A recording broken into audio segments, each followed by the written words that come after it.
Donc, vous venez ici. Regardez bien, quand vous venez sur... Bon, je reprends. Si à chaque fois que vous voulez prendre les paramètres d'une texture, vous prenez la pipette et vous cliquez sur la texture. Par exemple, je vais m'approcher un peu. Ce poteau-là est en blanc. Hein? Ce côté-là. Ces lignes que vous voyez là, c'est en blanc. N'est-ce pas? Etc. Donc, je vais prendre cette texture-là. Donc, ça, c'est la couleur blanche. Et là, c'est la couleur noire foncé. Donc, si vous déplacez le curseur, en fonction du déplacement, la couleur va changer. Parce que vous savez que le gris, la couleur grise est entre la couleur noire et la couleur blanche. Donc, pour avoir une couleur totalement blanche, il faut aller jusqu'en haut comme ça et vous cliquez sur OK. Je répète, vous prenez la palette comme ça. Vous allez venir ici sur couleur. Ça va faire apparaître la palette de couleurs. Elle est là, écrit palette de couleurs. Maintenant, le curseur, il était là. Vous allez le déplacer juste en haut et vous cliquez sur OK. Sinon, quand vous faites sortir votre image, la couleur ne sera pas totalement blanche et ça ne sera pas joli. Si vous avez des questions, il faut le poser. Hein? Jusque-là, c'est bon.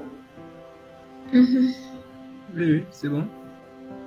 Mais ça se déplace suivant la surface plane après avoir cessé la pastille. C'est-à-dire, si vous prenez la pastille et vous posez la télévision là, la pastille là, c'est le centre, hein? Le centre des axes. C'est le centre des axes, très bien. Et lui, il cherche, elle cherche du moins toujours les surfaces planes pour fixer un objet. Par exemple, je peux le fixer là, je le fixe là. Même je peux aller à l'intérieur de cette chambre-là, la chambre enfant. Elle cherche toujours les surfaces planes. C'est bon? D'accord. Maintenant, vous pouvez appuyer sur la touche Tab. Quand vous appuyez sur la touche Tab, ça change un système de repère. Maintenant, regardez. C'est la... Hein? Quelle touche? Tab, la touche Tab. À gauche de la touche A. Au-dessus de Caps Lock. Voilà, maintenant, au-dessus de la touche majuscule là. Juste au-dessus de la touche majuscule.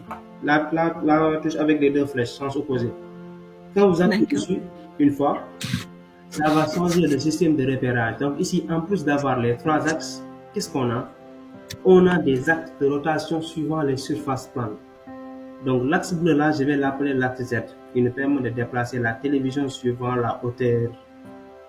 L'axe vert, qui nous permet de déplacer la télévision suivant la gauche. L'axe rouge, qui nous permet de déplacer la télévision vers l'avant. Voilà, comme ça. Donc je reprends la pastille pour la poser sur le mur, la télévision. Maintenant, regardez bien. Ça, c'est l'axe. C'est quel axe? Là, j'ai posé sur l'axe. Z. L'axe Z, oui. Là, j'ai posé sur l'axe X. X. Maintenant, regardez, cet axe qui relie ces deux axes-là nous permet tout simplement de faire la rotation suivant l'axe rouge. Est-ce que vous voyez? La rotation d'un objet suivant l'axe rouge. Vous voyez bien? Parce que l'axe vert, l'axe bleu du moins et l'axe vert forment une surface plane qui est le mur. Cette surface plane est traversée par un axe rouge là. Donc ici, la rotation de cette manière. Donc là, vous allez essayer avec la rotation dans ce sens. Regardez bien. La rotation, sens de rotation de la télévision. Vous voyez? Et enfin, je vais prendre le bleu là, qui fait la rotation dans l'autre sens. Vous voyez? Donc ça, c'est très important. Il faut impérativement, je fais CTRL-Z d'abord pour annuler les actions, tout ce que j'ai fait. Il faut impérativement connaître ces choses-là, sinon vous risquez d'avoir des problèmes pour déplacer certains objets.